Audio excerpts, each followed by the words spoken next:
विश्वभरि नै अहिले जलवायु परिवर्तन भइरहेको छ। यसले हाम्रो पृथ्वी विनाशतर्फ ढल्किरहेको छ। जलवायु परिवर्तनले हाम्रो दैनिक जीवनशैली, जीविकोपार्जन र व्यापारमा प्रत्यक्ष रूपमा प्रभाव पारिरहेको छ। ब्रिटिश काउन्सिल नेपालको प्रस्तुति रोड टु कप 26 जलवायु नेतृत्वमा महिला वैज्ञानिक, अनुसन्धानकर्ता, नीति निर्माणकर्ता, जलवायु परिवर्तनबाट पीडित महिलाहरू बीचको विशेष अन्तर्क्रियामा हामीसँग सहभागी हुनुहोस्। हरेक शुक्रबार साँझ 5 बजेदेखि 6 बजेसम्म नेपाल टेलिभिजनमा। नमस्कार, रोड टु कप 26 जलवायु नेतृत्वमा महिलाको यो दोस्रो श्रृङ्खलामा म प्रकृति भट्टराई बस्नेत यहाँहरूलाई स्वागत गर्न चाहन्छु। गत हप्ता हामीले जलवायु परिवर्तन र बाढीको विषयमा केन्द्रित भएर छलफल गरेका थियौँ। आजको दोस्रो श्रृङ्खलामा हामी जलवायु परिवर्तन र महिला कृषकको जीविकोपार्जनमा परेको असरका विषयमा चर्चा गर्नेछौँ।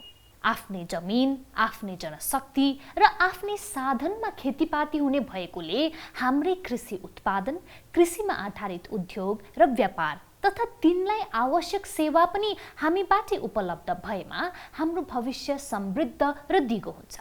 सबै कुरा आफ्नै भए पनि आकाश आफ्नो हुँदैन। कृषि, खेतीपाती आकाशे हुन्छ। हाम्रा बाबुबाजेले भोगेको आकाशको भरमा हामी बिउ कहिले छर्ने, बाली नाली कहिले जोड्ने र बाली कहिले भित्र्याउने आदि समय तालिका तोक्दैछौँ। अबको आकाश त्यस्तो रहेन। विश्वभरका मानिसले आकाशलाई वास्तै नगरी आफ्नो विकासमा, आफ्नै सुविधामा मात्र लागेर आकाशको वायुमण्डललाई बिथोलिदिएका छन्। हाम्रो कृषि तालिकाको तालमा हिउँद पनि नचल्ने र वर्षा पनि नहुने घटनाहरू घट्न थालेका छन्। नेपालको भूस्वरूप अनुरूप तराई मधेसमा अन्नबाली, पहाडमा फलफुल तरकारी र हिमालमा पशुपालनतिर जोड दिँदै आएका थियौँ। केही वर्ष यता हामीले हिमाल, पहाड र मधेस तराई सबैतिर मौसमी विपदहरू भोग्न बाध्य भएका छौँ। प्राकृतिक विपदबाट बढी क्षति महिलाका जीवधनलाई पर्ने गरेको छ। नेपालको ग्रामीण जीवनमा अझै पनि आफैले रोपेको अन्नबाली खाएर जीवन गुजारा गर्नुपर्ने थुप्रै परिवारहरू छन्। यस्ता परिवारका महिलाहरूको दैनिकी कहाली लाग्दो हुन्छ। झिसमिसे बिहानीमा वन पसेर पशुपन्छीका लागि घाँस र चुलोको लागि दाउरा बोकेर ल्याउनुपर्छ। गाई बस्तुको भकारो सोर्ने र परिवारको भान्सा तयार गर्ने काम सिद्ध्याए लगत्तै खेतबारीतिर धाउनुपर्ने हुन्छ। बेलुकीको घरधन्दा सिद्ध्याएपछि सबैभन्दा पछिबाट सुत्न जाने अवस्था हुन्छ। यस्ता परिवारमा वर्षभरि खान पुग्ने अवस्था पनि हुँदैन। त्यसमाथि मौसमले साथ दिएन भने भोकमरी, अनिकाल तथा साउको ऋणभारबाट पिल्सिनुपर्ने बाध्यता छ। अहिले मुलुकको जीडीपीको 33% अंश कृषि क्षेत्रले थानेको छ। नेपालको कृषिमा महिलाहरू कृषि मजदुरको रूपमा 70% भन्दा बढी योगदान गर्दछन्, तर भूमिमाथिको स्वामित्व भने जम्मा 19.71% को रहेको छ। आगामी नोभेम्बरमा कप 26 अर्थात् कन्फरेन्स अफ द पार्टिज संयुक्त राष्ट्रसङ्घको जलवायु परिवर्तन सम्बन्धी महत्त्वपूर्ण वार्ताका लागि 197 देशको सहभागिता बेलायतको ग्लास्गोमा हुँदैछ। ब्रिटिश काउन्सिल नेपालले जलवायु र महिला नेतृत्व विषयमा 6 श्रृङ्खलामा छलफल कार्यक्रम आयोजना गरेको छ। यी 6 श्रृङ्खलाहरूमा जलवायु परिवर्तनसँग जोडेर बाढी, कृषि, हिमालका हिम नदीहरू, पर्यटन, हरित पुनर्स्थापना र नेपाल सरकारको रोड टु कप 26 रणनीतिक योजनाहरूको बारेमा विस्तृत छलफल गर्नेछौँ। यस सन्दर्भमा जलवायु परिवर्तनको असरबारे सरकार, नागरिक, योजनाकार, नीति निर्माता, अन्तर्राष्ट्रिय समुदाय र सरकारवालाहरूलाई प्रभावकारी ढङ्गले छलफल हुन आजको आवश्यकता हो। जलवायु सम्मेलन अभियानको दोस्रो बहसमा हामीले जलवायु परिवर्तन र कृषि, स्वदेशी र स्थानीय कार्यक्रमहरू गर्नेछौँ, जसले निश्चित मापदण्डभित्र जलवायु परिवर्तनको असर सम्बोधन गर्न सक्छ। विशेष गरी महिलाका लागि समुदायमा आधारित विकास कार्यक्रमलाई सहयोग पुर्याउन सक्छ। कृषि र वनजङ्गल स्रोतले करिब 3/4 नेपालीको जीवनयापनलाई सहज बनाउँदै आएको छ।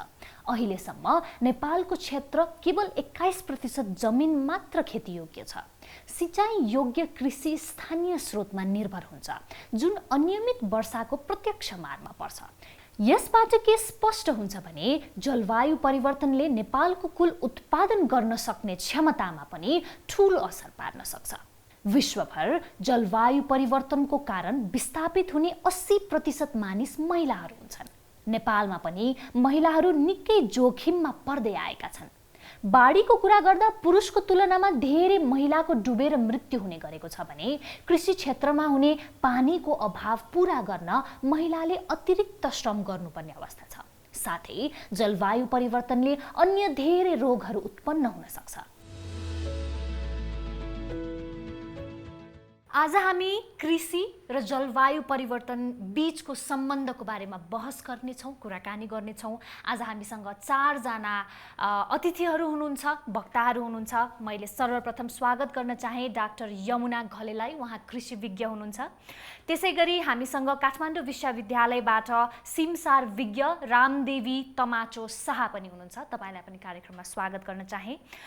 विश्व बैंकबाट वातावरण विश्लेषक एन्जिला मिश्रजी पनि हामीसँग यहाँ सहभागी भइसक्नु भएको छ र साथसाथै फरेस्ट एक्सन नेपालबाट अनुसन्धानकर्ता सुजाता तामाङजी पनि आज हामीसँग हुनुहुन्छ। तपाईहरु चारैजनालाई यो छलफल कार्यक्रममा अन्तर्क्रिया कार्यक्रममा स्वागत गर्न चाहन्छु। त्यसैगरी हामीसँग सहभागी साथीहरू पनि हुनुहुन्छ, विद्यार्थीहरू हुनुहुन्छ जो अहिले कृषि पढिराख्नु भएको छ। त्यसैगरी चाहिँ हामीसँग जर्नलिस्टहरू पनि हुनुहुन्छ। नेपालको भूभागको विविधता बारे हामीले बच्चैदेखिबाट पढ्दै आएका छौँ र हामीलाई के पनि थाहा छ भने यति छोटो चाहिँ दूरीमा पनि यति धेरै हाम्रो चाहिँ तापक्रमकै कुरा गर्ने हो भने पनि यति धेरै फरक पर्छ छोटो दूरीमा। यस्तो क्षेत्रहरूमा चाहिँ विशेषतः वर्षाको पनि असरहरू देखिन्छ भन्ने गरिएको छ। थोरै चाहिँ दूरी भएको देशमा चाहिँ तापक्रमको फरकपनले गर्दाखेरि पनि वर्षाको धेरै असर देखिन्छ भनेर भनिन्छ। नेपालमा भौगोलिक अवस्था हेरिकन र कृषिको सम्बन्ध बारे केही बताइदिनुस् न। धन्यवाद प्रकृतिजी, यो छलफलको लागि। विशेषतः हामीले जुन देशको भौगोलिक अवस्था र मिनी क्लाइमेट भनेर हामी भन्छौँ, एउटा कान्लादेखि अर्को कान्लासम्म पनि हामीले विविध खालको चाहिँ जलवायु हावापानी पाउँछौँ, त्यो अर्को कुरा भयो। र तेस्रो कुरा चाहिँ सबैभन्दा महत्त्वपूर्ण कुरा के हो भनेदेखि त्यो वातावरणमा त्यो अवस्थितिमा भएका विभिन्न कृषिजन्य र वनजन्य जैविक विविधताहरू, त्यो सबैभन्दा महत्त्वपूर्ण कुरा हो, जसले गर्दाखेरि चाहिँ हामीलाई अनुकूलनमा, खास गरिकन मौसमको अनुकूलनमा, उत्पादनको अनुकूलनमा र त्यो भेगीय हिसाबमा बस्ने विभिन्न जाति र संस्कृतिसँग मिल्दोजुल्दो उत्पादनहरू चाहिँ त्यसैबाट चाहिँ संरक्षित भएर रहेको हुन्छ। त्यसैले गर्दाखेरि हामीले कुरा गर्दाखेरि यो भौगोलिक विविधता, जैविक विविधता, जातीय विविधता, सांस्कृतिक विविधता र यो मौसमी विविधता, यो सबै कुराको चाहिँ अन्योन्याश्रित सम्बन्ध हुन्छ। र त्यसैको पहिचानले चाहिँ हामीले नेपाललाई यो राष्ट्रिय विविधताको देश भनेर चिन्छौँ। हजुर, मैले यसमै जोड्न चाहे यो भौगोलिक अवस्था र कृषिको बारेमा पनि अलिकति सम्बन्ध बताइदिनुस् न। जस्तो कि नेपालको भौगोलिक विविधताको बारे कुरा गर्छौँ हामीले, यो विविधतासँगै कृषि उत्पादनमा पनि विविधता छ हाम्रो। त्यसैले मैले सोध्न चाहेको चाहिँ यो भौगोलिक अवस्था र कृषि बीचको चाहिँ सम्बन्ध कस्तो छ नेपालमा, त्यसको बारेमा प्रस्ताइदिनुस् न।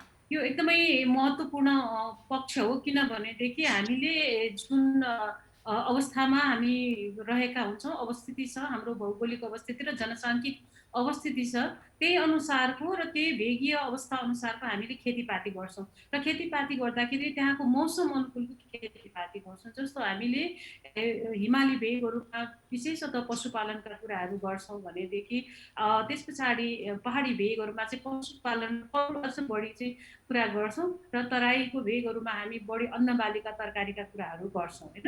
त्यसैले गर्दाखेरि चाहिँ यो मौसमी अनुकूलन अनुसारको खेतीपाती, पशुपालन, फलफुल, जडीबुटी, यी सबै हामीलाई चाहिने, हाम्रो मानव जीवनमा चाहिने सबै खालका खेतीपातीहरू चाहिँ हामीले त्यसरी अवलम्बन गरेका हुन्छौँ। र त्यो अवलम्बन गर्दाखेरि चाहिँ त्यो भेगमा रहेका जनसाङ्ख्यिकीकरणको आधारमा चाहिँ उहाँहरूको मौलिक ज्ञान सिप, किनभने उहाँहरूले चाहिँ सदियौँदेखि त्यो प्रक्रिया अपनाउँदै आएको हुनाले कुन बेलामा चरण सार्ने, कुन बेलामा चाहिँ आलु गुङमा लगाउने, कुन बेलामा चाहिँ फलफुलको भण्डारण गर्ने, कुन बेलामा हामीले अन्नबाली लगाउने, यी यावत कुराहरूलाई चाहिँ हामीले त्यसरी खेती प्रणालीलाई हामीले वातावरणसँग, मौसमसँग जोडेका हुन्छौँ। त्यसैले गर्दाखेरि हाम्रो भेगीय अवस्थिति अनुसारको खेतीपाती र भेगीय अनुसारको खानापान, खानपिन पनि त्यही अनुसारको हुन्छ र अहिले खास गरेको हाम्रो बाटोहरू बनिसकेको अवस्थामा जुन खालको चाहिँ संरचनाहरू बन्दैछ त्यसले गर्दाखेरि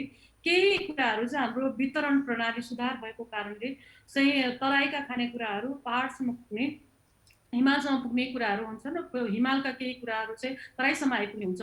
अन्यथा भन्ने हो भनेदेखि जुन जुन भेगमा जे कुराहरू चाहिँ उत्पादन गर्ने गरिन्छ ती कुराहरूको चाहिँ आफ्नै खालको विशेष पकाउने शैली, भण्डारण गर्ने शैली, प्रशोधन गर्ने शैली सबै कुराहरू चाहिँ उहाँहरूको मौलिक ज्ञान सिपसँग चाहिँ आधारित भएको हुन्छ र उहाँहरूको खाने शैलीसँग पनि आधारित हुन्छ। त्यही अनुसारको उहाँलाई पोषणको पनि सुरक्षा गरिएको हुन्छ।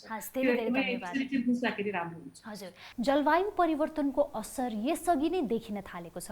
गर्मी बढेको छ, गर्मीयाममा पानी कम पर्न थालेको छ भने जाडोयाममा खासै जाडो हुन छाडेको छ।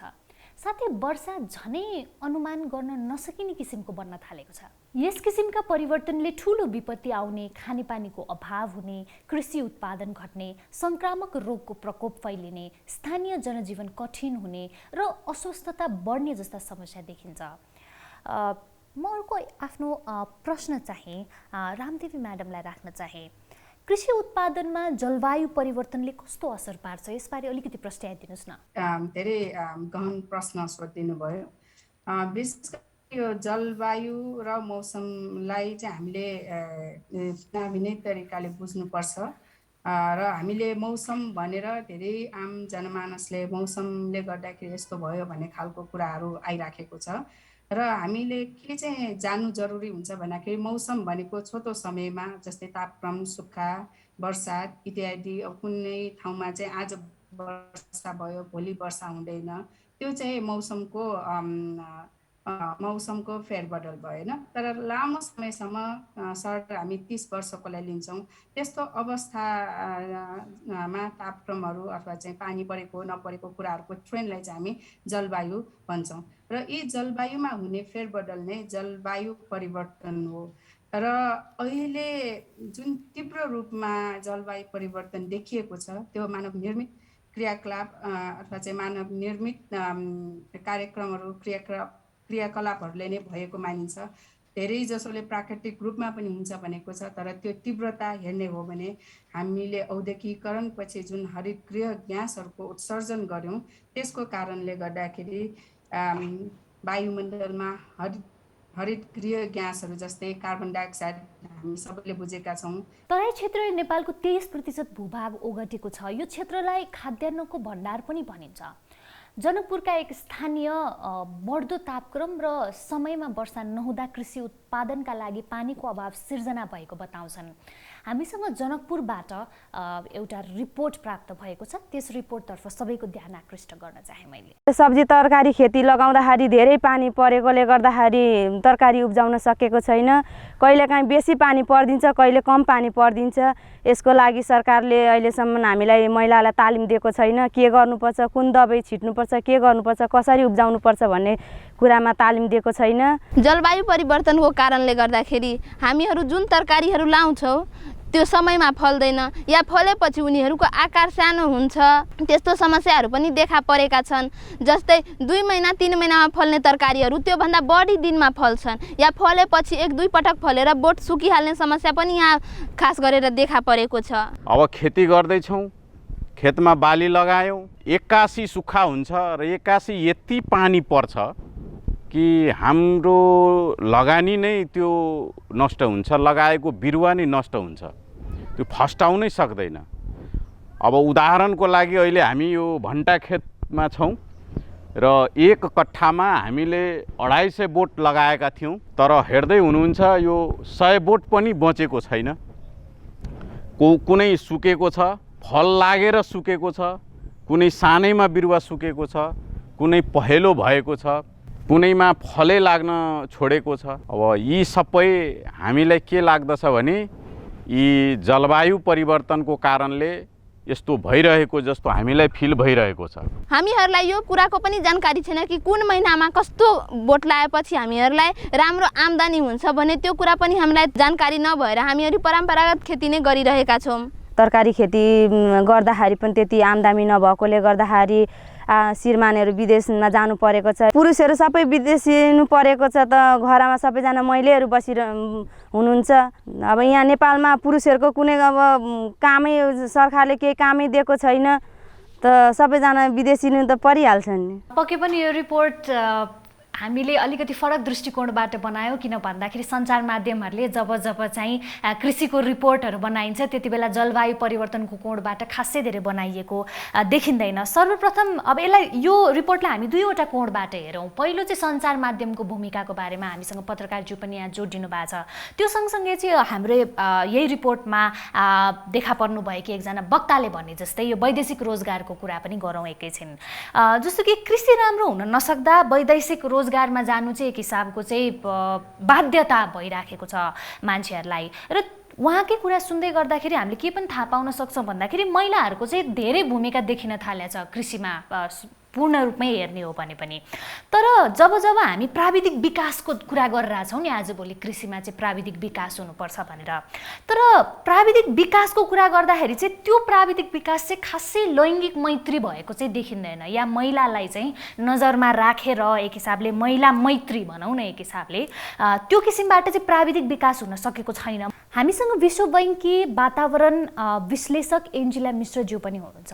मैले तपाईँलाई एउटा प्रश्न राख्न चाहेँ, जस्तो कि हामी जहिल्यै पनि जब कृषिको कुरा गर्छौँ त्यसमा प्राविधिक विकासको कुरा गर्छौँ, तर लैङ्गिक मैत्री प्राविधिक विकासको भने खासै कुरा हुँदैन। मैले तपाईँलाई राख्न चाहेको प्रश्न चाहिँ कृषिमा महिला आबद्ध भए पनि लैङ्गिक मैत्री प्राविधिक विकास भने हुन नसकेको हो कि, यसको बारे अलिकति प्रश्नाइदिनुहोस् न। धन्यवाद प्रकृतिजी, धेरै राम्रो प्रश्न गर्नुभयो। र जस्तो यो लैङ्गिक मैत्री अथवा वातावरण मैत्री कृषिको सन्दर्भमा कसरी गर्ने भन्ने कुराहरूलाई चाहिँ जस्तो अब अहिले पनि विभिन्न किसिमको हामीले नभइराखेको त होइन, जस्तो विभिन्न निकायहरूबाट यो महिला मैत्री कार्यक्रमहरू पनि सञ्चालनमा आइराखेको छ। तर पनि म अलिकति विशेष गरी कस्तो के भन्न चाहन्छु भन्दाखेरि जति भइराखेको छ त्यो अझै अपुग छ। किन अपुग छ भन्दाखेरि चाहिँ जुन महिला समूहहरू हुनुहुन्छ उहाँहरूलाई यो क्लाइमेट स्मार्ट टेक्नोलोजी अथवा जलवायु मैत्री भनेर चाहिँ समाचारहरूमा भनिन्छ अथवा आइराखेको छ भनेर विभिन्न किसिमको रिपोर्टहरूमा पनि देख्न पाइन्छ। तर साँच्चीकै अर्थमा चाहिँ उहाँहरूलाई यो चाहिँ गर्दाखेरि यो के हो त भनेर भन्नको लागि चाहिँ अलिकति कठिन नै भइराखेको छ। तर पनि विभिन्न किसिमका आयोजना परियोजनाहरूबाट चाहिँ यस किसिमका कार्यक्रमहरू सञ्चालनमा आइराखेको छ। जस्तै म एउटा उदाहरण के पनि दिन चाहन्छु भन्दाखेरि जस्तो कृषि तथा खाद्य सुरक्षा जुन विश्व ब्याङ्ककै सहयोगमा र हाम्रो कृषि तथा पशुपालन मन्त्रालय अन्तर्गत चलिराखेको छ। त्यसमा पनि जस्तो यो महिला मैत्री खालको अथवा चाहिँ महिलाको कार्यबोझ कम गर्ने खालको कार्यक्रमहरू के छन् भनेर भन्दाखेरि चाहिँ जस्तो यहाँलाई घरबारी बगैँचा कार्यक्रम, त्यस्तै गरी आएर यो ऊर्जा किफायत हुने खालको चाहिँ थोपा सिँचाइ, त्यस्तै गरी आएर वर्षा पम्पबाट चाहिँ अलिकति छोटो सतहमा पनि सिँचाइ गर्न सक्ने यस किसिमका चाहिँ उदाहरणहरू पनि छन्। र अर्को महत्त्वपूर्ण पक्ष जुन के पनि छ भन्दाखेरि अहिले कोभिडको महामारीमा चाहिँ जति पनि अब हामीले यो महिला दिदीबहिनीहरूलाई प्रत्यक्ष रूपमा चाहिँ भेला गराउने अथवा छलफल गराउने क्रियाकलापहरूमा अलि सम्भव हुन सकिरहेको छैन। जसरी आज हामीले यहाँ कार्यक्रमहरू गरिराखेका छौँ त्यसै गरी उहाँहरूलाई पनि यो डिजिटल माध्यमको पनि पहुँचमा पुर्याउनु पर्ने, यसको पनि ज्ञानहरू चाहिँ दिनुपर्ने जरुरी देखिएको छ। जसले गर्दाखेरि चाहिँ उहाँहरूले अघि भन्नुभयो जस्तो हामीले भिडियोमा पनि देख्न सक्यौँ कि के अरे हामीलाई कुन मौसममा कस्तो किसिमको बाली लगाउने अथवा कसरी जाने भन्ने कुराहरू पनि उहाँहरूसँग अलिकति ज्ञानको, यो हाम्रो कृषि प्रणालीमै अलिकति पछाडि परेको विषय हो र यसमा अब स्वाभाविक रूपमा हाम्रो महिला दिदी बहिनीहरू पनि पर्नु त कुनै नौलो कुरा रहेन। त्यसैले गर्दाखेरि यो हाम्रो सूचना प्रविधिको पनि विकास गरेर र त्यस्तै गरी उहाँहरूलाई चाहिँ मौसमको चाहिँ पूर्वानुमान गर्न सक्ने बारेमा जानकारी दियौँ भनेदेखि चाहिँ भोलि चाहिँ के हुँदैछ त, धेरै सुक्खापन हुँदै रहेछ भनेदेखि सुक्खा सहने बाली अथवा सुक्खा धान अथवा सुक्खा गहुँ लगाउने हो कि, त्यस्तै गरी आएर एकदम के अरे चाहिँ पानी कम भएको क्षेत्र छ भनेदेखि पानी कम लगाउने बाली, जस्तै कागुनोको एउटा उदाहरण दिन चाहन्छु, जुन चाहिँ पौष्टिकताको हिसाबले पनि एकदम महत्त्वपूर्ण स्थानमा रहेको छ र साथै यो चाहिँ पानीको मात्रा पनि यसलाई मुख्य बालीको रूपमा चाहिँ 70% भन्दा कम दिँदाखेरि पनि यो बाली चाहिँ हामीले उत्पादन गर्न सक्छौँ। यसरी हेर्दाखेरि यो कागुनोलाई चाहिँ हामीले के पनि एक्जाम्पलको रूपमा लिन सक्छौँ भन्दाखेरि हाम्रो क्लाइमेट रेजिलियन्ट एउटा बाली हो भनेर पनि प्रस्तुत गर्न सक्छौँ। साथै खाद्य सुरक्षा तथा पौष्टिकताको सुरक्षाको लाई बढावा दिनको लागि पनि सहयोग पुग्छ। यसरी हामीले यस्ता किसिमका बालीहरू आदि इत्यादि प्रविधिहरू, त्यस्तै गरी आएर डिजिटल माध्यमबाट पूर्वानुमान चाहिँ मौसमका कुराहरू कसरी लिने भन्ने कुराहरू चाहिँ अझै पनि हाम्रो महिला दिदीबहिनी माझमा पुग्न जरुरी देखिन्छ। नेपालमा कृषिको प्राविधिक विकास हुनुपर्छ भनेर भनिराखेका छौँ हामी, तर प्राविधिक विकास चाहिँ लैङ्गिक जुन दृष्टिकोण हुन्छ त्यसबाट चाहिँ खासै धेरै हेरिएको छैन भनेर आफ्नो विचार राखिदिनु भयो। धेरै धेरै धन्यवाद। अघि हामीले कुरा गरे जस्तै कृषिमा सञ्चार माध्यमको पनि निकै ठुलो महत्त्व हुन्छ, तर हामी जब प्रत्येक दिन उठेर सञ्चार माध्यमहरू हेर्छौँ, पत्र पत्रिकाहरू हेर्छौँ, कृषिको बारेमा जसरी लेखिन्छ या जसरी रिपोर्ट गरिन्छ या जस्तो खालको चाहिँ समाचारहरू सम्प्रेषण गरिन्छ त्यसमा चाहिँ खालि समाचार भन्ने मात्रै हैन, भन्ने मात्रै यस्तो भइराखेको छ भनेर चाहिँ एक किसिमले चाहिँ हैन रिपोर्ट मात्रै गर्ने खालको चलन धेरै देखिन्छ। पहिला पहिला कृषि कार्यक्रमहरूको कत्रो ठुलो महत्त्व थियो, आजभोलि त्यति धेरै कृषि कार्यक्रमहरू पनि टेलिभिजनमा नआएको हो कि त्यसले गर्दाखेरि अघिको रिपोर्टमा भन्नुभयो जस्तै हैन सञ्चार माध्यमहरूको पनि ठुलो भूमिका हुन्छ, तर सञ्चार माध्यमको कमीले गर्दाखेरि पनि सायद कुन महिनामा के बाली लगाउने भन्ने खालको बेसी कुराहरू पनि हामीले पुर्याउन नसकिराखेको हो कि सञ्चार माध्यमको भूमिका अहिले नेपालमा कृषिको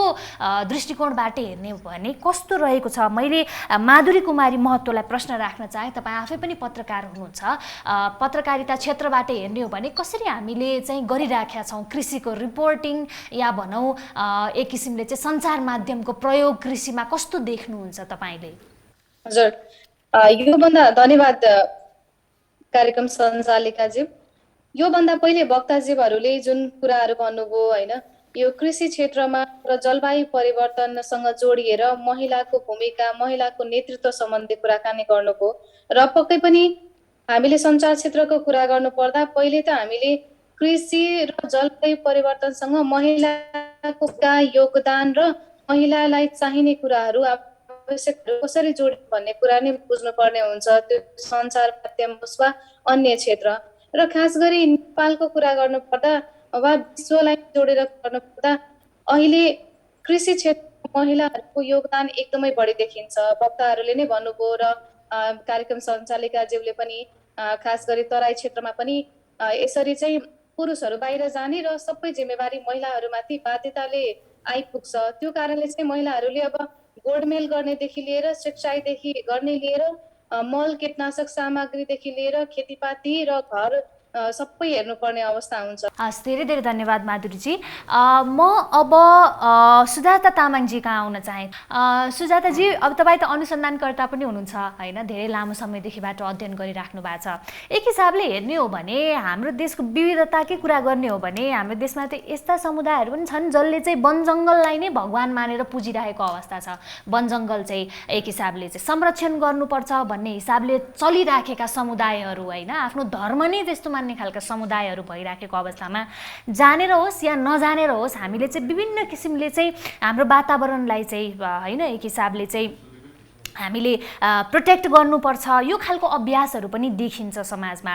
तपाईँले आफ्नो अध्ययनहरूमा पढ्दै गर्दाखेरि, नेपाललाई हेर्दै गर्दाखेरि चाहिँ जलवायु परिवर्तनको कारण कृषि क्षेत्रमा परेको असर न्यूनीकरणका लागि यस्ता समुदायले कस्तो अभ्यास गरिरहेका छन् र कुन तरिका अपनाइरहेका छन् भन्ने उदाहरण दिनुस् न अलिकति। हजुर, धन्यवाद प्रश्नको लागि। मैले के भन्दै थिएँ भने जस्तो यो जलवायु परिवर्तन आफैमा चाहिँ मेरो अध्ययनको क्षेत्र होइन, त्यो मैले स्वीकार्न चाहेँ। तर जस्तो मैले होइन खास गरी यो महिला दिदीबहिनीहरू अथवा विभिन्न समुदायहरू खेतीपातीमा संलग्न हुँदाखेरि उहाँहरूसँग जोडिएको कुराहरूको अध्ययन गर्दा मैले उहाँहरूलाई भेटेको आधारमा, उहाँहरूसँग छलफल अन्तर्क्रिया भएको आधारमा अथवा मिडियामा आउने विभिन्न खाले कभरेजहरू, रिपोर्टहरू, अध्ययनहरूको आधारमा चाहिँ मैले के भन्न सक्छु भने यो स्थानीय समुदायहरू जो अघि यहाँले पनि भन्नुभयो प्रकृतिसँग नजिक अथवा खेतीपाती गरेर बस्नु भएको त्यसैमा जीविका चलाउने समुदायहरूले चाहिँ एकदमै प्रयास गर्नु भएको छ होइन, किनभने प्रयास गरिराख्नु भएको छ किनकि यो त उनीहरूको जीविकासँग जोडिएको कुरा छ।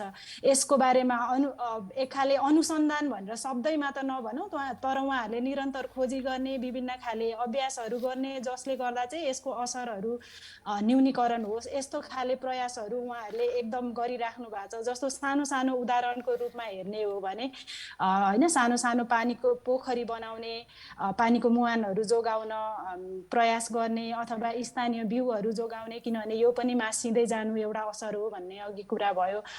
तर यस्तो प्रयासहरू हुँदाहुँदै पनि उहाँहरू अलिकति अलमलमा हुनुहुन्छ, किनभने हामीले खास गरी सरकारी तवरबाट यस्तो असरहरू न्यूनीकरण गर्न प्रयासै नभएको त भन्न मिल्दैन, तर जति प्रयास गर्नु भएको छ त्यो पर्याप्त छैन। र भएको प्रयासहरू मध्येमा पनि यहाँले भन्नुभयो नि हाम्रो त विविध समाज छ, विभिन्न खाले समुदायहरू छ, विभिन्न आदिवासी जनजाति समुदायहरू छ, त्यहाँभित्र पनि होइन उहाँहरूको आर्थिक स्थितिको कुरा आउँछ, उहाँहरूको जीविकाको कुरा आउँछ। कति मान्छे खोलामा आधारित जीविका चलाउँछन्, कतिले होइन वनमा, कतिले खेतीपातीमै, अझै त्यसमा मध्ये पनि महिलाहरूको कुरा हुँदाखेरि यो सबै कुरामा पहुँचहरू कम छ। यस्तो हुँदाखेरि यो भइरहेको प्रयासहरू नभएको होइन, भएको छ, त्यसलाई एक खाले होइन इन्करेज गर्ने, त्यसलाई दस्तावेजीकरण गर्ने, यसलाई फैलाउने अथवा किसानबाटै सिक्ने कुरा हुनसक्छ। यस्तो प्रयासहरू हाम्रो सरकारी तवरबाट चाहिँ कति भएको छ भन्ने प्रश्न यहाँ महत्त्वपूर्ण हुन आउँछ होला। जस्तो हाम्रो आर्थिक सामाजिक परिवर्तनको कारणले महिलाकरण भएको छ अथवा महिलाहरूको भूमिका एकदमै बढेको छ। त्यसमाथि अहिले आएर यो वातावरणीय ह्रास जससँग जलवायु परिवर्तन जोडिन्छ त्यसले गर्दा पनि उहाँहरूलाई यो न्यूनीकरण, यसको असर न्यूनीकरण गर्न प्रयास त्यसमा अलमल परेको कुरा त अघि हामीले रिपोर्टमा पनि हेर्यौँ। त्यो हुँदाखेरि उहाँहरूको प्रयास ठिक छ, गर्नु भएको छ, तर त्यसलाई जोगाउने, फैलाउने सँगसँगै उहाँहरूलाई सहयोगको पनि आवश्यकता परेको छ। यसमा मैले अर्को पनि प्रश्न जोड्न चाहे सुजाताजी, सीमान्तकृत महिला कृषि क्षेत्रमा जलवायुको असरको सामना गर्ने बारे कतिको जानकार छन्, तपाईँले कस्तो भेटाउनु भएको छ? उहाँहरूलाई एक खाले कस्तो त्यो आत्मग्लानी जस्तो छ भने उहाँहरूको जुन खाले स्थानीय ज्ञान, सिप अथवा यो जलवायु परिवर्तनकै असरहरूलाई न्यूनीकरण गर्न सक्ने क्षमता अथवा सिपहरू छ नि, त्यसलाई हामीले एक खाले सीमान्तमा पुर्याएको छौँ कि। हजुर, पक्कै पनि धेरै धेरै धन्यवाद। म यमुनाजी कहाँ आउन चाहे। उहाँले भन्नुभयो जस्तै महिलाहरूको भूमिका धेरै छ, उहाँहरूले गरि पनि राख्नु भएको छ, तर जमिन स्वामित्वको कुरा गर्ने हो भने जमिन स्वामित्वको हस्तान्तरण हुनुपर्छ महिलामा भन्ने कुरा त भर्खरै छलफल गरिराखेका छौँ। नेपाल सरकारले चाहिँ महिला सशक्तिकरण, जमिनको स्वामित्व हस्तान्तरण, वित्तीय पहुँच र प्राविधिक ज्ञानका लागि कस्तो नीति र पहल गरिरहेको छ, यसबारे अलिकति बताइदिनुहोस् न। हामीले के भनिराखेका छौँ भनेदेखि हाम्रो विकासको चाहिँ क्रमबद्ध तरिकाले यो जति बेला हाम्रो योजनाबद्ध कार्यक्रमहरू बन्न थाल्यो त्यति बेलादेखि नै हामीले कुरा गरिराखेका छौँ कृषि र खाद्य सुरक्षा, गरिबी चाहिँ हाम्रो प्रमुख मुद्दा हो भनेर कुरा गरिराखेका छौँ। र खास गरिकन कृषिमा महिलाको भूमिकाको कुरा योजनाबद्ध तरिकाले हेर्ने हो भने 5औं पञ्चवर्षीय योजनादेखि नै हामीले कुरा गरिराखेका छौँ। तर हामीले के कुरा चाहिँ चुकाइराखेका छौँ भन्दाखेरि किसान भनेर परिभाषित गर्ने, अनि किसान परिभाषित गर्दाखेरि चाहिँ लाल पूर्जासँग जोड्ने, अनि लाल पूर्जा महिलाको हातमा नहुने, यो सब यावत कुराहरू चाहिँ यो संरचनागत कुराहरू छ। यो संरचनागत कुराहरूमा चाहिँ हामी कम पस्ने, रूपान्तरणकारी कार्यक्रमहरूमा चाहिँ हामी कम पस्ने। तर हामीले कस्तो खालको कार्यक्रमहरू गऱ्यौँ भन्दाखेरि चाहिँ तत्कालका लागि अब आउने अर्को बालीको लागि के गर्ने अथवा अर्को चाहिँ वर्षको लागि के गर्ने, यस्तो साल बसाली कार्यक्रमहरूमा चाहिँ हामी अलि धेरै नै केन्द्रित भयौँ। त्यसको चाहिँ एउटा उदाहरण अहिलेसम्म हामीले के पाएनौँ भन्दाखेरि किसान भनेपछि पुरुष बुझ्ने, किसान महिला किसान जनाउनलाई महिला किसान भनिनु पर्ने अवस्था किन आयो भन्दाखेरि चाहिँ जुन परिभाषा हामीले किसानको परिभाषा गर्न पर्थ्यो, जुन अहिले आएर बल्ल हामीले 2075 खाद्य अधिकार तथा खाद्य सम्प्रभुत्व ऐन ल्यायौँ, त्यसमा बल्ल आएर किसानको परिभाषालाई चाहिँ हामीले अगाडि बढाएको छौँ। सरकारले भन्यो, राज्यले भनेपछि किसान भनेकै को हो भनेर चिन्दाखेरि नै पुरुष भनेको को भन्दा लाल पूर्जावाला यसरी चिनिएपछि चाहिँ महिलाहरू पछाडि पर्नु एकदमै स्वाभाविक हो त्यो रूपान्तरणकारी हिसाबले, पहिलो कुरा।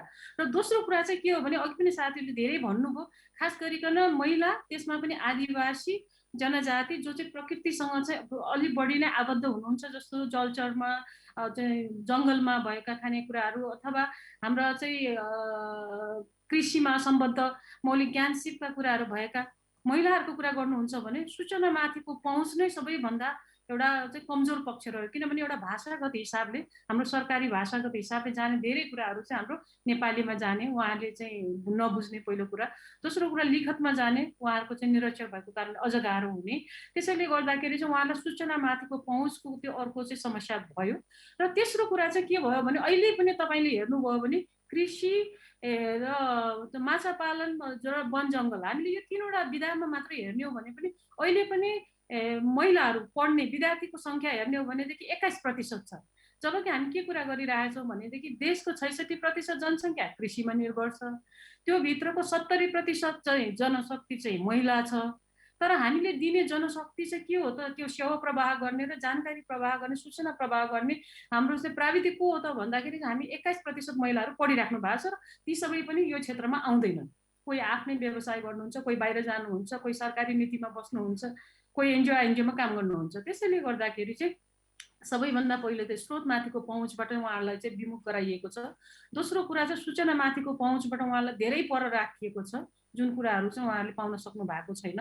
र तेस्रो कुरा चाहिँ अघि माधुरीजीले भन्नुभएको एकदमै महत्त्वपूर्ण कुरा के हो भनेदेखि जब हामीले चाहिँ यो दस्तावेजीकरण गर्ने क्रममा महिलाहरूले भोगेको अनुभवलाई चाहिँ लिने क्रममा नै महिलाहरूको कुराको सुनवाई कम हुन्छ कि।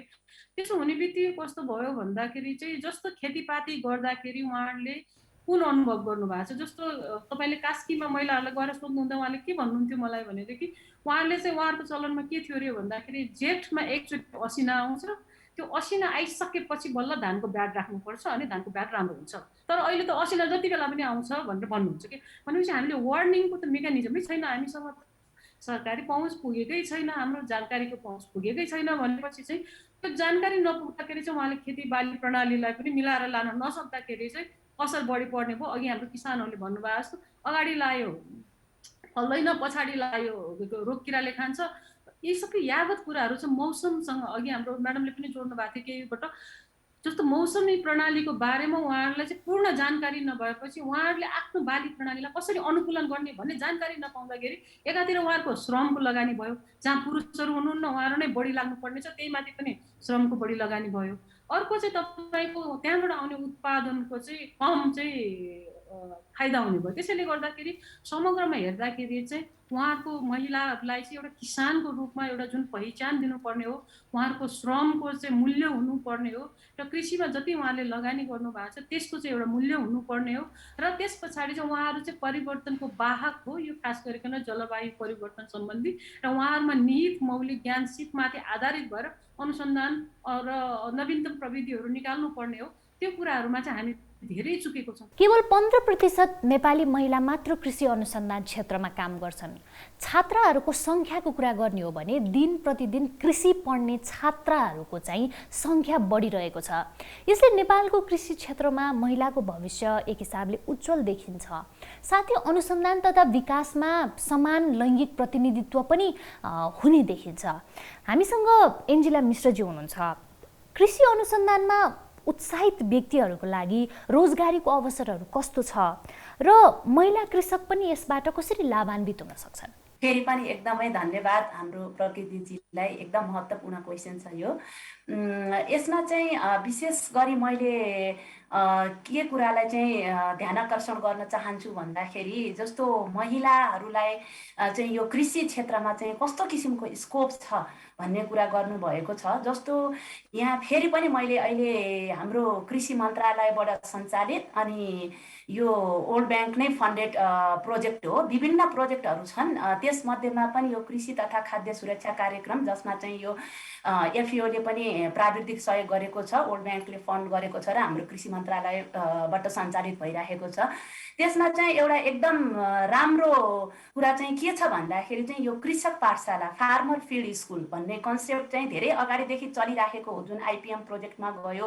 पहिलाको एएफएसपी प्रोजेक्ट भनेर कृषि तथा खाद्य सुरक्षा, अहिले चाहिँ खाद्य तथा पोषण सुरक्षा सुधार आयोजना फान्सेप भनेर त्यो प्रोजेक्टमा पनि यो लागू भइरहेको छ। त्यस्तै अर्को पशुपालनको एनएलएसआइपी भन्ने जुन वर्ल्ड ब्याङ्ककै सहयोगमा छ, त्यसमा पनि यो कार्यक्रम छ हैन। अब यसमा जुन यो कृषक पाठशाला साँच्चीकैमा के हो त भन्दाखेरि चाहिँ यो चाहिँ यहाँले जुन उद्घार गर्नुभएको प्रश्न छ त्यसको चाहिँ एकदम राम्रो चाहिँ उदाहरण हो। यो कसरी भन्दाखेरि जुन कृषक पाठशालामा चाहिँ हाम्रो महिला कृषकहरू हुनुहुन्छ, उहाँहरूले नै जुन मौसम अनुसार अथवा रोग बाली किराहरूसँग चाहिँ लड्नको लागि चाहिँ कस्तो किसिमका चाहिँ जैविक विषादीहरू प्रयोग गर्ने हो, अथवा सुक्खा सहनको लागि कस्तो किसिमको बालीहरू लगाउने हो, अथवा धेरै उत्पादकता क्षमता बढाउनको लागि कस्तो किसिमको चाहिँ के अरे उन्नत बालीहरू गर्ने हो भनेर त्यो फार्मर फिल्ड स्कुलमा चाहिँ उहाँहरूले चाहिँ एउटा अध्ययन गर्नुहुन्छ, केही समय लगाएर अध्ययन गर्नुहुन्छ। यो चाहिँ अहिले पशुपालनको जस्तो बाख्रा पालनमा पनि यही किसिमको चाहिँ अध्ययन गर्ने पनि रहेको छ। र यसरी चाहिँ अध्ययन गर्दाखेरि उहाँहरूलाई चाहिँ के भयो त भन्दाखेरि चाहिँ जुन हाम्रो पहिला गरिराखेको चलन चल्तीमा आइराखेको प्र्याक्टिसेसहरू थियो, त्यो प्र्याक्टिसेसहरूमा चाहिँ अब तथ्यपूरक अथवा वैज्ञानिक ढङ्गबाट चाहिँ यसलाई कसरी चाहिँ हामीले सुधार गर्न सक्छौँ त, जसले गर्दाखेरि चाहिँ उत्पादकता वृद्धि गर्न सक्छौँ। त्यस्तै गरी आएर क्लाइमेट रेजिलियन्ट क्रप भेराइटीहरू निकाल्न सक्छौँ अथवा इम्प्रुभ भेराइटीहरू निकाल्न सक्छौँ भनेर चाहिँ उहाँहरूले चाहिँ आफैले नै त्यो अध्ययन चाहिँ गरेर पत्ता लगाउन सक्नुहुन्छ हैन। अब यसले गर्दाखेरि चाहिँ के रह्यो त भन्दाखेरि जुन यो अध्ययनको सिलसिला छ अथवा यसको स्कोप छ, यो चाहिँ एकदम दिनानुदिन बढ्ने क्रममा नै छ, जसले गर्दाखेरि उहाँहरूले क्लाइमेट रेजिलियन्ट भेराइटीहरू उत्पादन गर्न सक्नुभयो र बजारसँग पनि निरन्तर रूपमा चाहिँ लिङ्केज इस्टाब्लिस गर्न सक्नुहुन्छ। र त्यस्तै गरी आएर भ्यालु चेनको एस्पेक्ट छ, त्यसलाई पनि हामीले चाहिँ अगाडि लैजान सक्छौँ। हस्, धेरै धेरै धन्यवाद एन्जिलाजी। हाम्रो छलफल हाम्रो सहभागी साथीहरूले पनि सुनिराख्नु भएको छ, पक्कै पनि तपाईँहरूलाई पनि प्रश्न छ होला। प्रियङ्काजीले आफ्नो प्रश्न पठाउनु भएको छ, आफ्नो प्रश्न राख्न सक्नुहुन्छ अब। नमस्कार, मेरो नाम प्रियङ्का शाही। मेरो प्रश्न चाहिँ रामदेवी म्यामलाई यस प्रकार छ। हजुरले चाहिँ कृषि र तालहरू बिच कस्तो खालको सम्बन्धहरू पाउनुहुन्छ र हामीले जलवायु परिवर्तनका कुराहरू गरिरहँदाखेरि चाहिँ पछिल्ला समयमा जलवायु परिवर्तनले गर्दाखेरि तालहरू सुक्ने क्रममा छन्, सुकिरहेका छन् हैन। सो यसले गर्दा चाहिँ महिला कृषकहरूलाई चाहिँ कस्तो खालको असर पर्दछ? हस्त धन्यवाद। यो महत्त्वपूर्ण विषय पनि हो, किनभने जब हामी कृषिको कुरा गर्छौँ त्यहाँ पानीको आवश्यकता पर्छ हैन। अनि अब पानी भन्न साथै हाम्रो नेपालमा चाहिँ मोर देन 5 ताल तलैयाहरू, पोखरीदेखि लिएर साना ठुला ताल तलैयाहरू छन्, जुन जैविक विविधताको हिसाबले एकदमै महत्त्वपूर्ण क्षेत्र मानिन्छ। र तीमध्ये पनि नेपालका करिब 10 तालहरू अहिलेसम्ममा रामसार सूचीकृत छन् र सिमसार क्षेत्रहरू उत्पादनको हिसाबले एकदमै उर्वर भूमि मानिन्छ। त्यही कारणले गर्दाखेरि हामी काठमाडौँको इक्जाम्पल पनि लिन सक्छौँ हैन। काठमाडौँ पहिला पोखरी ठुलो ताल थिए भन्थे, त्यही कारणले पनि हुनसक्छ एकदम उर्वर छ। र हामीले सदियौँ वर्षका कुराहरू हेर्ने हो भने सिमसार क्षेत्रमै कृषिजन्य कार्यहरू भएको देखिन्छ। विशेष त खेती बगरमा हुन्छ, जहाँ पानीको मात्रा प्रशस्त उपलब्ध हुन्छ। र हाम्रो सभ्यता नै हेर्ने हो भने नदीको किनारमै मानव सभ्यताको विकास भयो। धेरै धेरै धन्यवाद। नवीनाजीले पनि प्रश्न राख्न चाहनु भएको छ। नवीनाजी आफ्नो प्रश्न राख्न सक्नुहुन्छ तपाईँले। हजुर धन्यवाद। नमस्कार, म नवीना कार्की। मेरो प्रश्न चाहिँ डाक्टर यमुना म्यामलाई रहेको छ। कृषिमा अब धेरै अनुसन्धानहरू भइरहेको छ। अब यस्तो चाहिँ अब अनुसन्धानको क्रममा चाहिँ अब हामी चाहिँ अब कृषिकै विद्यार्थी भएको कारण अब हामी चाहिँ रोजगारी सम्बन्धी नै अब हामी अब आफ्नो पढाइ सकेपछि कस्तो रोजगार गर्ने भन्नेतर्फ नै सोचिरहेको हुन्छौँ। अनि यस्तो रोजगारीको अवसरहरू चाहिँ कस्तो देखिएको छ अनुसन्धानमा, होइन? अनि महिला कृषकहरूलाई चाहिँ यसबाट कसरी लाभान्वित भएको छ? साथसाथै अब कृषि क्षेत्रमा चाहिँ युवाको भविष्य चाहिँ कस्तो देख्नुहुन्छ हजुरले? अब हामी चाहिँ कृषि क्षेत्रलाई चाहिँ अब हामी युवक अब त्यो ठाउँमा पुगिसकेपछि चाहिँ कसरी अघि बढाउन सक्छौँ? हामीले चाहिँ त्यो ठाउँमा चाहिँ कसरी गर्न सक्छौँ? कस्तो कस्तो हाम्रो लागि अवसरहरू रहेको छ हजुरले बताइदिनुलाई धन्यवाद। कृषि वन विज्ञान सम्बन्धी यहाँको चासो र यहाँको चाहिँ अध्ययनको लागि म एकदमै धन्यवाद दिन चाहन्छु। र सबैभन्दा महत्त्वपूर्ण पाटो भनेको चाहिँ हामीले समग्र कृषिको बुझाइ जुन छ, बुझाइ हामीले खेतीपातीलाई मात्रै कृषि भनेर नबुझिकन जुन समग्रतामा बुझ्ने जुन अहिले जलवायुको कुरा आयो, हाम्रो चाहिँ पहिचानको कुरा छ, अनुसन्धानको कुरा छ, बजारीकरणको कुरा छ, प्रविधिको कुरा छ, यी सबै कुराहरू र अनि अन्तर्राष्ट्रिय स्तरमा अहिले जुन UNFCCकै कुरा हामीले गरिरहेछौँ, IPCCकै कुरा गरिरहेछौँ भने त्यो खालको चाहिँ इन्फ्लुएन्सियल ठाउँहरू, प्रभाव पार्न सक्ने ठाउँहरू जुन अहिले COP26 हुँदैछ, त्यस्तो खालको इन्फ्लुएन्स गर्न सकिने ठाउँहरूमा यहाँहरूको उपस्थिति एउटा सबैभन्दा ठुलो महत्त्वपूर्ण स्कोपको क्षेत्र हो भन्छु मैले पहिलो कुरा। दोस्रो कुरा चाहिँ हाम्रो राष्ट्रिय नीति निर्माणको क्षेत्रमा जुन चाहिँ मैले अघि पनि भने, हामी 5औं पञ्चवर्षीय योजनादेखि महिलाका कुरा उठाउँदै आउँदा, कृषिका कुरा उठाउँदै आउँदाखेरि पनि आज हामी 15औं पञ्चवर्षीय योजनाको कुरा गर्दाखेरि पनि महिलाको चाहिँ समानुपातिक संरचनामा चाहिँ प्रतिनिधित्व र उहाँहरूलाई चाहिँ सम्बोधन गर्ने खालको कार्यक्रमहरू अझै पनि हामी लान सकेका छैनौँ, रूपान्तरणकारी कार्यक्रम लान सकेका छैनौँ भनेपछि त्यो अर्को एउटा ठुलो क्षेत्र हो यहाँहरूको लागि स्कोपको हिसाबले भने।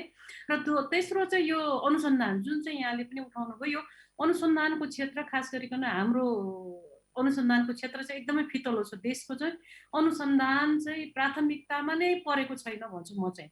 हामी खास गरी कृषिको कुरा गरिरहँदाखेरि चाहिँ कृषिको अनुसन्धान, कृषिको प्राथमिकताको खासै क्षेत्रमा बजेटको हिसाबले, मानवीय स्रोत साधनको हिसाबले, एउटा दूरदृष्टि राखेर हेर्ने हिसाबले कुनै पनि तरिकाले हाम्रो यो अनुसन्धान चाहिँ प्राथमिकतामा परिरहेको अवस्था छैन। त्यो नपर्नुको कारण के छ भन्दाखेरि चाहिँ खास गरिकन हाम्रो राज्यले जुन विज्ञान र प्रविधि र युवाको भूमिका चाहिँ जोडेर लानु पर्थ्यो। जुन अहिले देशमा पनि हाम्रो 41% जनसङ्ख्या चाहिँ युवा छ, त्यो युवा जनशक्तिलाई हामीले चाहिँ जोडेर लान सक्थ्यो, त्यो चाहिँ हामीले दूरदृष्टि नराखिरहेको अवस्था हो। त्यसैले गर्दाखेरि यो अनुसन्धानको क्षेत्र यति व्यापक छ, यो नवीनतम प्रविधिहरू ल्याउने, नवीनतम सोचहरू ल्याउने अनुसन्धानको क्षेत्र पनि ठुलो छ। यसमा हामीले आफ्नै राज्यको कारण हिसाबले मात्रै होइन कि अन्तर्राष्ट्रिय निकायहरूसँग पनि साझेदारीतामा यहाँहरूले चाहिँ अनुसन्धानलाई अगाडि बढाउन सक्नुहुन्छ। त्यो अनुसन्धान चाहिँ यहाँको शैक्षिक क्षेत्रमा एन्गेज भएर पनि गर्न सक्नुहुन्छ र त्यस पछाडि अनुसन्धानकै क्षेत्रमा आएर पनि गर्न सक्नुहुन्छ। र अर्को हाम्रो एकदम कमजोर पक्ष भनेको चाहिँ निजी क्षेत्र हाम्रो अनुसन्धानमा आइराखेको छैन। निजी क्षेत्रको तर्फबाट पनि यहाँहरूले आफ्नो तरिकाले अनुसन्धानहरूमा साझेदारीता देखाउन सक्नुहुन्छ। दोस्रो पाटो मैले भने। र युवाहरूकै लागि अर्को पाटो भनेको चाहिँ महत्त्वपूर्ण पाटो भनेको चाहिँ के हो भनेदेखि यो अहिले चाहिँ आफै यो उद्यमी बन्ने कुराहरू, आफै चाहिँ स्व उद्यम गर्ने कुराहरू, स्वरोजगार बन्ने कुराहरू छ। त्यो गर्नको लागि चाहिँ देशको परिस्थिति, देशको चाहिँ देशमा भएका जैविक विविधताहरू, त्यसको दस्तावेजीकरण, त्यसकोबाट चाहिँ एक्सप्लोइट गर्न सक्ने चाहिँ ट्रेड्सहरू के हुन सक्छ। जस्तो म यहाँलाई उदाहरण एउटा मात्रै राखिहाल्छु। जस्तो मैले ब्याङ्ककमा एउटा कन्फरेन्समा देखेको चाहिँ त्यहाँको स्टुडेन्टहरूले चाहिँ एउटा अनुसन्धान गरिराख्नु भएको थियो, सिम्पली मकैमा मात्रै गरिराख्नु भएको थियो होइन। त्यो मकैको अनुसन्धानमा चाहिँ उहाँले के गरिराख्नु भएको थियो भन्दाखेरि त्यो मकैको जुङ्गाबाट निस्किने तेलको बारेमा, मकैबाट निस्किने त्यो जुङ्गाबाट निस्किने चियाको बारेमा, त्यो चाहिँ मकैको जुङ्गाबाट निस्किने के अरे सौन्दर्य सामग्रीहरूको बारेमा, अनि मकै विभिन्न कलरको मकैको रङबाट निकालेको त्यो रङ चाहिँ आइसक्रिमको कलरमा, अनि त्यो मकैबाट निकालेको कलरहरू चाहिँ सिल्कलाई डाई गर्ने कुराहरूमा उहाँहरूले चाहिँ अनुसन्धान गरिराख्नु भएको थियो कि। त्यसैले गर्दाखेरि युवाहरूलाई चाहिँ म प्रशस्त सम्भावना देख्छु यो बजारीकरणमा अनुसन्धान हस्, धेरै धेरै धन्यवाद। पक्कै पनि धेरै महत्त्वपूर्ण कुराहरू उठाइदिनु भयो र कृषि क्षेत्रमा महिलाहरू आउँदै गर्दाखेरि पक्कै पनि यो उत्तरले पनि एक हिसाबले उहाँहरूलाई चाहिँ उत्प्रेरित गर्छ होला अझै लाग्नको लागि। धेरै धेरै धन्यवाद। मैले आफ्नो आजको अन्तिम प्रश्न सुजाताजीलाई राख्न चाहेँ। हामीले यत्रो समय के छलफल गऱ्यौँ भने कृषकहरू धेरै महिला छन्, काम गर्ने कामदार, कृषि क्षेत्रमा कामदारहरू धेरै महिलाहरू छन् भनेर कुरा गर्दै गर्दाखेरि जति जति माथिल्लो तहमा आउँछ त्यति धेरै चाहिँ महिलाहरूको चाहिँ सहभागिता कम देखिन्छ अहिले हेर्ने हो भने। आउने दिनहरूमा अब अहिले हेर्ने हो भने त स्थानीय तह पनि धेरै एक हिसाबले चाहिँ शक्तिशाली भइसकेको छ होइन, र विभिन्न निकायहरूले चाहिँ ल अब कृषिमा लाग्नुपर्छ भनेर भन्दै गर्दाखेरि र अघि म्याडमले भन्नुभयो जस्तै अब चाहिँ प्राइभेट सेक्टरहरू पनि आउनु पर्यो भनेर भन्दै गर्दाखेरि माथिल्लो तहमा पुरुषहरू धेरै महिलाहरू कम छन् होइन। तल्लो तहमा त छन् भनेर हामी उत्साही भइसक्यौँ, माथिल्लो तहहरूमा पनि तपाईँहरू अब विभिन्न तहमा बसेर काम गरिराख्नु भएको छ। तपाईँहरू जस्तै बन्नको लागि चाहिँ के कुराले महिलाहरूलाई चाहिँ रोकिराखेको छ कृषि क्षेत्रमा, र आउने दिनहरूमा जो साथीहरू यहाँ आउनुभएको छ उहाँहरूलाई पनि माथिल्लो तहसम्म पनि पुग्न सकिन्छ है भन्ने खालको वातावरण छ कि छैन? आउने दिनहरूमा चाहिँ कृषि क्षेत्रको माथिल्लो प्लानिङ गर्ने ठाउँमै महिलाहरूको पहुँच चाहिँ कसरी बढाउन सकिन्छ होला? मेरो आजको अन्तिम प्रश्न सुजाताजीलाई। हजुर, धन्यवाद प्रश्नको लागि। यो एकदमै महत्त्वपूर्ण प्रश्न र यसको कति उत्तरहरू त अघिको छलफलहरूमा पनि आइसक्यो। खास गरी यमुना म्याडमले बेला बेला भनि पनि राख्नु भएको छ, अरू म्याडमहरूले पनि। जस्तो हामी यस्तो सन्दर्भमा छौँ कि महिलाहरू होइन सीमित स्रोतमाथि छौँ, विभिन्न अवसरदेखि सूचनाको पहुँचसम्ममा हामी सीमित अवसरहरूको अवस्थामा छौँ। त्यो हुँदाखेरि हामीले अब 3-4वटै कुरा भनौँ। खास गरी होइन हामी पहिलो त उनीहरूको क्षमता अभिवृद्धि गर्ने हिसाबले हामी माथिल्लो तहमा आउने कुरा गर्दा है, हामी तल्लो होइन भुइँ तहमा अथवा काम गर्ने तहमा, श्रमको तहमा छौँ, त्यो केही भएन, त्यसको पहिचान भएन भन्ने एउटा पाटो भयो। तर हामी अलिकति माथिल्लो तहमा आउनलाई के कुराले चाहिँ सहयोग गर्ला भन्दाखेरि पहिलो त उनीहरूको क्षमता अभिवृद्धि अथवा शिक्षाकै कुरा आयो। त्यसमा हामी कति सहभागी बनाउन सक्छौँ अथवा कति इन्करेज गर्न सक्छौँ भन्ने एउटा कुरा होला। तर त्यो भइकन पनि जस्तो होइन प्रतिनिधित्वको कुरा आउँछ, निर्णय प्रक्रियामा सहभागिताको कुरा आउँछ, त्यो कुरामा चाहिँ हामी स्थानीय स्तरमा होस्, स्थानीय स्तरबाटै त्यो माथि हुँदै आउने हो। किनभने हामी महिलाहरू चाहिँ खेतीपाती गर्ने कुरामा मात्र सीमित हुने, अघि यमुना म्याडमले भन्नुभएको जस्तो त्योभन्दा पछाडिको अरू प्रक्रियाहरू, त्यसको उद्यमशीलतामा होस् अथवा होइन त्योबाट आउने अरू व्यापार व्यवसायको कुरा होस्, त्यसमा चाहिँ सहभागी नहुने, पढाइमा पनि सीमित ठाउँसम्म हुने। तर जब निर्णय प्रक्रिया आउँछ अथवा निर्णय गर्ने तह आउँछ, प्रतिनिधित्व गर्ने तह आउँछ, त्यहाँ सहभागिता र यो सहभागिताको कुरा गर्दा पनि हामी बेला बेला यो सङ्ख्याको मात्र कुरा गर्छौँ होइन। सङ्ख्यामा त हामीसँग केही प्रावधानहरू पनि छ, नभएको होइन, तर त्यो सङ्ख्यामा मात्र होइन कि त्यसको परिणाममा अथवा त्यसको गुणमा पनि सहभागिता हुनु पर्यो। उनीहरूले भनेको कुरा पनि सुन्निन पर्यो र कति अर्थमा भनेको कुरालाई सम्बोधन पनि हुनु पर्यो। यस्तो कुराहरूले गर्दाखेरि चाहिँ उहाँहरू अलि होइन अगाडि बढ्न इन्करेज हुनुहुन्छ र सहयोग पनि हुन्छ होला। तर फेरि पनि यति भन्दै हामी तल पनि जस्तो होइन खेतीपाती गर्ने, रात दिन नङ्ग्रा खियाउने, खेतीपातीमै जीविको धान्ने महिलाहरूलाई पनि त्यहाँभन्दा अलिकति बाहिर होइन, जस्तो अहिले महिलाकरणको कुरा अघिदेखि उठिरहेछ, पुरुषहरू बाहिरिनु भएको छ भन्ने कुरा, उहाँहरू त्यहाँबाट बिस्तारै अलिकति बाहिर निस्किएर होइन अहिलेको उदाहरण हेऱ्यो भने उहाँहरू बिस्तारै सामुदायिक वन व्यवस्थापनमा जानु भएको छ अथवा विद्यालय व्यवस्थापन अहिलेको स्थानीय सरकारको तहमा जानु भएको छ। उहाँहरू पनि बिस्तारै माथिल्लो तहमा आउने हो। त्यो हुँदाखेरि उहाँहरूलाई त्यो खेतीपातीमा सहयोग हुने खाले अघिदेखि महिला मैत्री प्रविधिहरूको कुरा आयो, उहाँहरूको ज्ञान सिप बढाउने कुरा आयो, सूचनामाथिको पहुँचको कुराहरू आयो। उहाँहरूलाई त्यहाँबाट बिस्तारै बाहिर निस्किन सहयोग गर्ने र त्यहीमा आधारित भएको उद्यमशीलताहरूको विकास गर्ने हो भने चाहिँ उहाँहरू बिस्तारै बाहिर निस्किनुहुन्छ भन्ने लाग्छ। किनभने हामी फेरि पनि त्यो दुःख गर्ने अथवा नङ्ग्रा ख्याउने समूह एकतिर, अलिअलि हामी जस्तो पढ्न लेख्न सक्ने एकतिर भनेर छुट्याउनुपर्छ भन्ने लाग्दैन र हामी तलबाट नै बिस्तारै खेतीपातीलाई चाहिँ उहाँहरूलाई सजिलो हुने तहमा गर्दै र प्रतिनिधित्व बढाउने, निर्णयहरूमा सहभागी गर्ने, क्षमता विकास गर्ने, सिप विकास गर्ने, उहाँहरूसँग भएको ज्ञान सिपहरूलाई पनि बढावा दिने खालको कामहरू गर्दै जाने र महत्त्वपूर्ण स्रोत होइन विशेष गरी जमिन अथवा आर्थिक स्रोतहरूको माथि पहुँच बढ्ने खालको व्यवस्थाहरूले मात्र सहयोग गर्छ होला भन्ने लाग्छ। धेरै धेरै धन्यवाद। पक्कै पनि आज यत्रो लामो छलफल गर्दै गर्दाखेरि जति कुरा गर्यो निष्कर्ष के निस्किन्छ भने कृषिमा महिलाहरूको भूमिका दिन प्रतिदिन बढिराखेको छ र जलवायु परिवर्तनले गर्दाखेरि कृषिमा चाहिँ एक किसिमले प्रभाव बढ्दै गर्दाखेरि महिलाहरूको भूमिका झन् धेरै बढिराखेको छ भन्ने कुरा गर्दै गर्दाखेरि तपाईँहरूले आफ्नो बहुमूल्य धारणाहरू राखिदिनु भयो। आउने वे फरवर्ड भन्छ नि, अब अगाडि कसरी बढ्ने भन्ने कुराहरू राखिदिँदै गर्दाखेरि तपाईँहरूलाई धेरै धेरै धन्यवाद। अतिथि महोदयहरूलाई धेरै धेरै धन्यवाद र हाम्रो प्यानलिस्टहरूलाई पनि धेरै धेरै धन्यवाद। तपाईँहरूले पक्कै पनि सुन्नुभयो होला, आउने दिनहरूमा महिलाहरूको भूमिका धेरै छ, कृषिको भूमिका यो देशमा धेरै छ भनेर तपाईँहरूले पनि भविष्यमा पक्कै पनि धेरै कामहरू गर्नुहुनेछ कृषि क्षेत्रमा भन्ने अपेक्षा छ। सबैजनालाई धन्यवाद भन्न चाहे। Thank you so much. धन्यवाद। जलवायु परिवर्तनले निम्ति आएको मौसमी असन्तुलनका कारणले आगामी दिनमा जलचक्र, हिमताल फुट्ने, बाढी आउने, खडेरी पर्ने र खाद्य असुरक्षा बढ्ने जस्ता समस्या देखिने निश्चित नै छ। खाद्य सुरक्षाको प्रत्याभूति हामी कसरी उत्कृष्ट अभ्यास गर्छौँ र नयाँ प्रविधिको प्रयोग गर्छौँ भन्ने कुरामा निर्भर हुन्छ। साथै हामी स्वदेशी ज्ञान कसरी प्रयोग गर्छौँ र हाम्रो उर्वर भूमिलाई कसरी प्रयोग गर्ने भन्ने विषय पनि यसमा महत्त्वपूर्ण हुन्छ। उपस्थित सबै प्यानल र सहभागीहरूलाई यो महत्त्वपूर्ण राउन्ड टेबल डिस्कसनमा सहभागी हुनु भइदिएकोमा धेरै धेरै धन्यवाद। आगामी साता जलवायु सम्मेलन अभियानको रूपमा हामी जलवायु परिवर्तन र यसको प्रभाव पर्यटन क्षेत्रमा कस्तो रहेको छ यसको बारेमा छलफल पक्कै पनि गर्ने नै छौँ। याद राखौँ, जलवायु सबै कुरा हो। हामीले भोलिका लागि आजै यसको संरक्षण गर्नुपर्छ। हरेक शुक्रबार साँझ 5 बजेदेखि 6 बजेसम्म नेपाल टेलिभिजनमा।